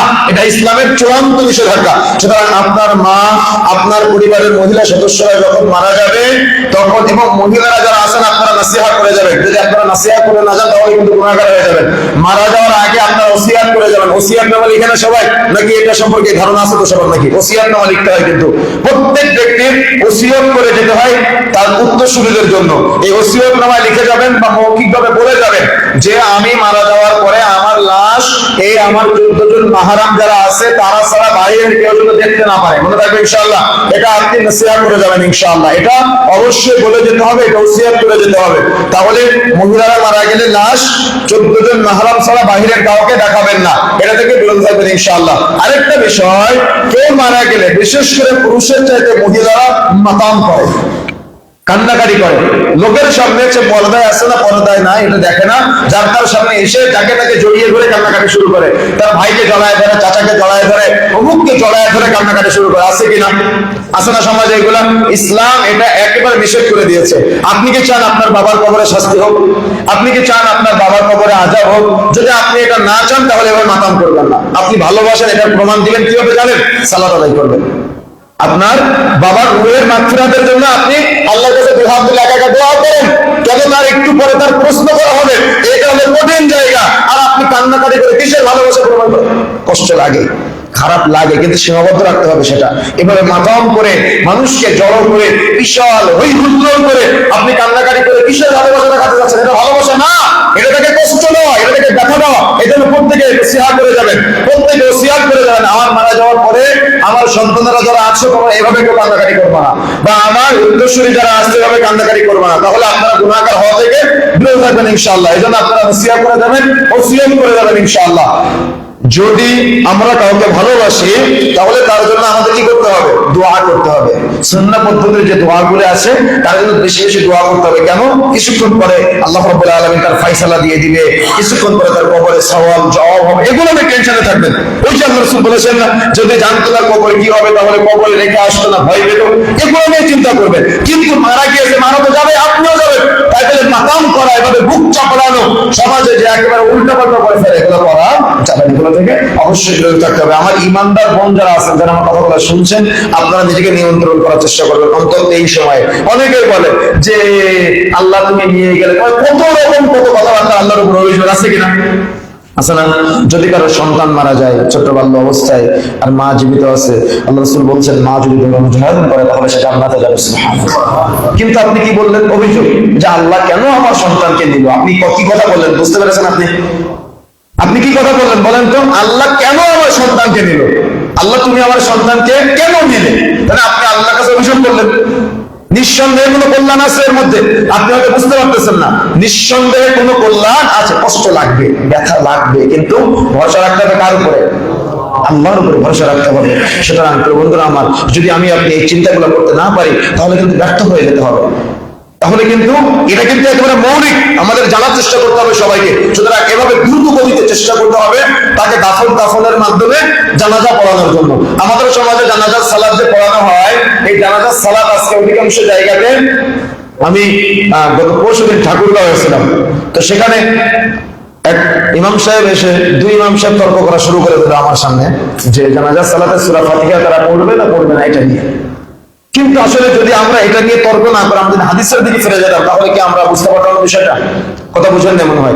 আমাদের সমাজে, অনেক সমাজে, বিশেষ করে আমাদের অনেক জায়গায় আমরা দেখেছি সহিহ আকীদা নাম দেয়, সালাফি নাম দেয়, আহলুল হাদিস নাম দেয়, তারাও জানাজার সালাতে সূরা ফাতিহা পড়ে না। অথচ একেবারে উসুল হাদিসের পরিভাষা যাদের জানা আছে, আল্লাহ রাসূলের বাণী এমনটাই, লা সালাতা লিমান লাম ইয়াকরা বিফাতিহাতিল কিতাব, সহিহ বুখারী পর্ব 10 অধ্যায় 95 হাদিস নম্বর 756, যে ব্যক্তি সালাতে সূরা ফাতিহা পাঠ করবে না তার নামাজই হবে না। একেবারে উসুল হাদিসের পরিভাষা মনে রাখার চেষ্টা করবেন। আপনি যে সালাতে আদায় করেন না কেন, প্রত্যেক সালাতে সূরা ফাতিহা পড়তে আপনি বাধ্য। সূরা ফাতিহা না পড়লে নামাজই হবে না, আপনার কোনো নামাজই হবে না। সেটা হোক জানাজার সালাত, হোক ফরজ সালাত, হোক ঈদাইনের সালাত, হোক তারাবির সালাত, হোক একাকী সালাত, হোক জামাতের সালাত। তার মানে যে সালাতে আদায় করেন না কেন, যে নামাজে আদায় করেন না কেন, সেটা নারী আদায় করুক, সেটা পুরুষ আদায় করুক, একাকী আদায় করুক আর জামাতে আদায় করুক, যে সালাতে আদায় করেন না কেন, প্রত্যেক সালাতের প্রত্যেক রাকাতে অবশ্যই অবশ্যই সূরা ফাতিহা পাঠ করতেই হবে। সূরা ফাতিহা ছাড়া কোনো সালাতই হবে না। সেই প্রেক্ষিতে মনে রাখার চেষ্টা করবেন, জানাজার সালাত হতে হবে নিয়ত ছাড়া। নিয়ত ছাড়া, নিয়ত ছাড়া বুঝেন তো? মানে নিয়ত করতে হবে, নিয়ত করা যাবে না। তার মানে বলে না যে অত তাকবীরের সহিত অমুক ইমামের পিছনে অমুক ব্যক্তির জানাজার নামাজ পড়ার নিয়ত করলাম, এটা চলবে না। এটা করলে বিদআত হয়ে যাবে, এটা চলবে না। কি করতে হবে? জানাজার সালাতে যে আপনি দাঁড়াবেন এটাই নিয়ম, মুখে উচ্চারণ করে নিয়ত করার কোনো প্রয়োজন নাই। পৃথিবীতে ফরজ সালাতের জন্য, সুন্নত সালাতের জন্য, নফল সালাতের জন্য, বিকেরের সালাতের জন্য, জানাজার জন্য, সিয়ামের জন্য প্রচলিত মুখে উচ্চারণ করে যে নিয়তগুলো প্রচলিত আছে এগুলো সবই বিদআত। একমাত্র একটা নিয়ত জায়েজ আছে, সেটা হলো হজ। কথা বুঝতে পেরেছেন? হজ্জের নিয়ত ব্যতীত পৃথিবীতে কোনো নিয়ত মুখে উচ্চারণ করে রাসূল পড়ে নাই। এই জন্য মুখে উচ্চারণ করে কোনো নিয়ত পড়া যাবে না।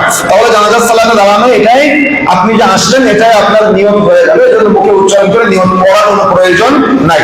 আপনি জানাজার সালাতে দাঁড়াবেন, প্রথম তাকবীর দিবে যদি ইমাম সাহেব, প্রথম তাকবীরের পরে সানা পড়া চলবে না।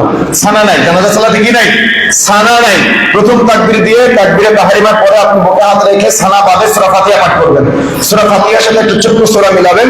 সূরা মিলানোর পরে দ্বিতীয় তাকবীর দিবেন। দ্বিতীয় তাকবীর দিয়ে আপনি জানাজার সালাতে, আমরা সালাতের মধ্যে যে একটা দুরূদ ইব্রাহিম পাঠ করি না, এই দুরূদ ইব্রাহিমটা পাঠ করবেন ইনশাআল্লাহ। তারপরে আপনি আবার তৃতীয় তাকবীর দিবেন। তৃতীয় তাকবীর দিয়ে আপনি জানাজার যে দোয়াগুলো আছে, আল্লাহুম্মা গফির লিহাইয়িনা ওয়া মাইয়িতিনা ওয়া শাহিদিনা, আল্লাহুম্মা গফির লাহু ওয়াসাব্বিতহু, আল্লাহুম্মা গফির লাহু ওয়ারহামহু ওয়াআফিহি ওয়া'ফু আনহু, এই যে দোয়াগুলো আছে, এরপরেও যদি আপনি আরবিতে চান মাইয়িতের জন্য লম্বা দোয়া করতে পারেন, কোনো সমস্যা নেই। দোয়া শেষ করে আপনি চতুর্থ তাকবীর দিয়ে ডানে বামে সুন্দর করে সালাম ফিরিয়ে দিবেন ইনশাআল্লাহ। এটা হলো সুন্নাহ। এটা কি? সুন্নাহ। যত দ্রুত সম্ভব তত দ্রুত মাইয়িতকে জানাজা দিয়ে কবরে রেখে আসবেন ইনশাআল্লাহ। পারবো ইনশাআল্লাহ? তাহলে দেখেন, আপনি হয়তো আজকে দুনিয়াতে ভাবতেছেন যে আমি চলে গেলে আমার এই অফিসের কি হবে, আমার এই বাড়ি গাড়ির কি হবে, আমার এই সম্পদের কি হবে। কিন্তু না, আপনি একটু চোখটা বন্ধ করে ভাবেন তো, আপনি মারা গেলে কারোর কোনো কিছু বেঁচে থাকবে না, কারোর কোনো কিছু চলবে না। আর দুনিয়াতে আমরা যেগুলো করি এগুলো হলো দুনিয়াতে, এগুলো হলো পারিবারিক একটা আমাদের এভাবে বলা যায় যে এটা একটা দায়িত্ববোধ। এটা কি দায়িত্ববোধ? এটা কি আমি আপনি পরিবার পরিচালনা যেগুলো করি এগুলো হলো দায়িত্ববোধ আর মায়া, তাছাড়া আর কিছু না। দায়িত্ববোধ আর কি মায়া, একটা মায়া থেকে এগুলো হয় আর দায়িত্ববোধ। কিন্তু দুনিয়াতে মনে রাখার চেষ্টা করবেন একটা মৌলিক ভাবে যে আল্লাহ ছাড়া আমার আপনার আর কেউ আপন না। এই যা কিছু আমরা আপন মনে করি এগুলা আসলে আপন না, এগুলো হলো মায়া। এগুলো কি মায়া আর দায়িত্ববোধ ছাড়া আর কিছুই না, আর সব হলো মায়া, মায়া ছাড়া আর কিছুই না। সুতরাং বন্ধুরা আমার, এই মায়ায় যদি আমি আপনি একত্রতা পোষণ করে আমি আপনি দুনিয়াকে গ্রহণ করে নেই, তাহলে আখিরাত হারাতে হবে। আজকে দুনিয়ার এই জিন্দেগিতে আমি আপনি না হালাল না হারাম কতভাবে উপার্জন করে কত কিছুর সাথে জড়িয়ে যাচ্ছি, কিন্তু আমি আপনি যদি একটু চিন্তা করতে পারতাম যে আমার মারা যাওয়ার পরে আমার কি কি চালু থাকবে, একেবারে সময় শেষ। আমি শুধুমাত্র পয়েন্টগুলো বলে দিচ্ছি। এর মধ্যে আরেকটা বিষয় মনে রাখবেন, সেটা হলো লাশকে কেন্দ্র করে ওই যে কোরআন মাজিদ শোনানো হয়, হাফেজ ভাড়া করে নিয়ে আসা হয়, সবাই কোরআন তিলাওয়াত করে চারপাশে। এটা কিন্তু সুন্নাত বিরোধী, এটা কিন্তু আল্লাহ রাসূল সাল্লাল্লাহু আলাইহি ওয়াসাল্লামের আমল, সাহাবায়ে কেরামের আমল ছিল না। তার মানে হুজুর ভাড়া করে নিয়ে এসে লাশের পাশে বসে বসে কোরআন শোনায়, কোরআন খতম করে, এগুলো কিন্তু চলবে না। এগুলো যদি করেন তাহলে বিদআত হয়ে যাবে। কোরআন মাজিদ হলো জীবিত মানুষের জন্য, এটা মৃত মানুষের ওইভাবে কোরআন শোনানো যায় না। কথা বুঝতে পেরেছেন? এটা হলো জীবিত মানুষের জন্য। এই জন্য চেষ্টা করতে হবে তাদেরকে এই বিদআতি পদ্ধতিটা সমাজ থেকে বয়কট করার জন্য। আরেকটা কথা মনে রাখতে হবে, এই গোসলের ব্যাপারটা, অনেকে আমাদের সমাজে এখন এই কুসংস্কার আছে, স্বামী মারা গেলে স্ত্রীকে দেখতে দেয় না। এটা একটা হিন্দুয়ানি কালচার, এটা চলবে না। স্বামী মারা গেলে স্ত্রী অবশ্যই দেখতে পারবে, স্ত্রী মারা গেলে অবশ্যই স্বামী দেখতে পারবে, এমনকি গোসল পর্যন্ত দিতে পারবে, চুম্বন পর্যন্ত করতে পারবে, বর্ণনা পাওয়া যায়। তারপর আরেকটা বিষয়, সেটা হলো মহিলারাও জানাজা সালাতে অংশগ্রহণ করতে পারে, কোনো সমস্যা নাই। জানাজা সালাতের সময় কাতারের পিছন দিকে আপনারা মহিলাদের জানাজা সালাতের ব্যবস্থা করে দিবেন, তারা পুরুষের কাতারের পিছনে জানাজা সালাত আদায় করতে পারবে, কোনো সমস্যা নেই। জানাজা সালাত আদায় করার পর যখন লাশ কবরে রাখবেন, তখন আমাদের সমাজে প্রচলিত একটা দোয়া আছে, মিনহা খালাকনাকুম ওয়া ফিহা নুঈদুকুম ওয়া মিনহা নুখরিজুকুম তারাতান উখরা। এটা হলো কোরআন মাজিদের আয়াত, তবে এটা দোয়া লাশ কবরে রাখার সময়ের দোয়া না। কোরআন মাজিদের আয়াত, মিনহা খালাকনাকুম, আমি তোমাকে সৃষ্টি করেছি মাটি থেকে। তো এই সময় এটা আপনি কেন বললেন? আল্লাহ রাসূল বলেছে, সাহাবায়ে কেরাম বলেছে, এটা পড়ার কি প্রয়োজন? এটা পড়ার কোনো প্রয়োজন নাই। পদ্ধতি একটাই, দোয়া একটাই, বিসমিল্লাহি ওয়া আলা মিল্লাতি রাসূলিল্লাহ। এটা হলো সুন্নাহ পদ্ধতির দোয়া। এই দোয়া দিয়ে লাশ কবরে রাখবেন এবং মাটি দেওয়ার চেষ্টা করবেন।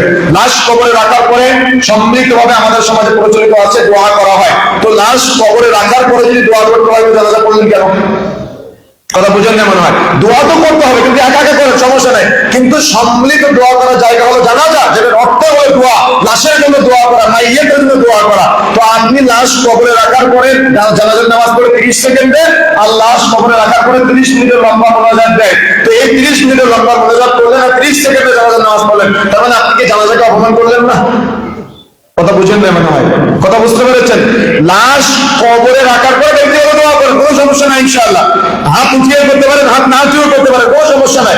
কিন্তু আপনি 30 সেকেন্ডে জানাজা পড়বেন, আর লাশ কবরে রাখার পরে 30 মিনিটের লম্বা মোনাজাত দিয়ে অমুক দিন কোনখানি, অমুক দিন চাহালা, অমুক দিন চল্লিশা, এগুলা বলবেন, এগুলা সব সুন্নাহ বিরোধী কাজ। মানুষ মারা যাওয়ার পরে তার মাত্র কয়েকটি রাস্তা খোলা থাকে, তার মধ্যে এক ইলম, যা সে শিক্ষা করেছে, মানুষের কাছে প্রচার করেছে, তার জ্ঞান যা সে প্রচার করে দিয়েছে। এখানে আজকে মসজিদ রেখে যাবো আমরা, দুনিয়াতে একদিন থাকবো না, এখান থেকে যেন মানুষ এই ইলমের বিস্তার করবে, প্রত্যেক ব্যক্তির নেকি কবরে বসে বসে পাওয়া যাবে ইনশাআল্লাহ। 2 নম্বর, নেককার সন্তান, যাকে সে দুনিয়াতে রেখে এসেছে, বেদিন না, কিন্তু কি বলা হয়েছে? নেককার সন্তান। নেককার সন্তান আপনার দুনিয়াতে এবং আখিরাতে উপকৃত করবে। 3 নম্বরে, আমাদের যে কোরআন মাজিদের শিক্ষা, এটা অনেক আলোচনায় নাই, তবে এটা আমি মৌলিকভাবে পেয়েছি সৌদি আরবের চমৎকার একটি কিতাব থেকে, যেটা আপনার মাক্তাবাতের সামলায় পাবেন। এটা হলো যে মিরাজ স্বরূপ সন্তান থেকে রেখে যায়, তার মানে মিরাজ স্বরূপ সন্তান, বুঝতে পেরেছেন? বুঝে কেমন হয়? মিরাজ স্বরূপ সন্তান যারা নেককার, তার মানে আপনার সন্তান তার সন্তানদের পরহেজগার বানাবে। এভাবে তার পরবর্তী যদি 100 বংশধরও আসে, তাদের যত আমল হবে তার নেকি আপনার আমল নামে আসবে। আপনি আজকে সহিহ পদ্ধতিতে নামাজের শিক্ষা একজনকে দিলেন, তার মাধ্যমে আগামী 100 বছর যত বংশ বিস্তার করে সহিহ পদ্ধতিতে মানুষ সালাত আদায় করবে, সবার একটা করে দেখে আপনি কবরে বসে বসে পাবেন ইনশাআল্লাহ। আরেকটা বিষয়, মসজিদ নির্মাণ করে যাওয়া।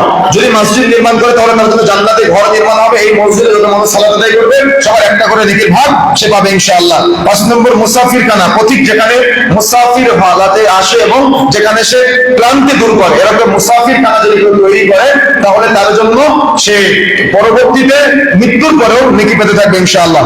6 নম্বরে খাল, কুয়া বা পুকুর বা পানির জন্য গভীর নলকূপ এগুলো যদি কেউ তৈরি করে যায়, সেখান থেকে যত মানুষ পানি পান করবে তার একটা করে নেকি মৃত্যুর পরে সে পেতে থাকবে ইনশাআল্লাহ। তারপরে দান, যা সে সুস্থ জীবনে, তার মানে সুস্থ জীবিত অবস্থায় তার মাল হতে করে গিয়েছে, মৃত্যুর পর এগুলো সব তার নিকট পৌঁছাবে ইনশাআল্লাহ। সুতরাং দুনিয়াতে আল্লাহ রাব্বুল আলামিন আমাদের যে অর্থমুখ নিয়ামত দান করেছেন, এটাকে মনে করতে হবে সাদাকাতুল বুরহান, সাদাকা হলো দলিল। এই দলিল হিসেবে আমাদের রেখে যেতে হবে, আমরা কিয়ামতের মাঠে এটার জন্য অবশ্যই নেকি পাবো ইনশাআল্লাহ। আল্লাহ রাব্বুল আলামিন আমাদের সবাইকে বুঝার তৌফিক দান করুন, আল্লাহুম্মা আমিন। আল্লাহ রাব্বুল আলামিন আমাদের সবাইকে জান্নাতি ব্যক্তির যে মৃত্যুর আমরা বর্ণনা দিলাম, আল্লাহ রাব্বুল আলামিন আমাদের সবাইকে ওই বর্ণনা অনুযায়ী জান্নাতি ব্যক্তির মতো আমাদের মৃত্যু দান করুন, আল্লাহুম্মা আমিন। আমাদের মাঝে যে ভুল ত্রুটি, গুনাহ, পাপ, অন্যায় যেগুলো আছে, আমরা যেগুলো জেনে বুঝে করেছি, আল্লাহ রাব্বুল আলামিন আমাদের সবাইকে এগুলো থেকে মুক্ত হওয়ার তৌফিক দান করুন, আল্লাহুম্মা আমিন।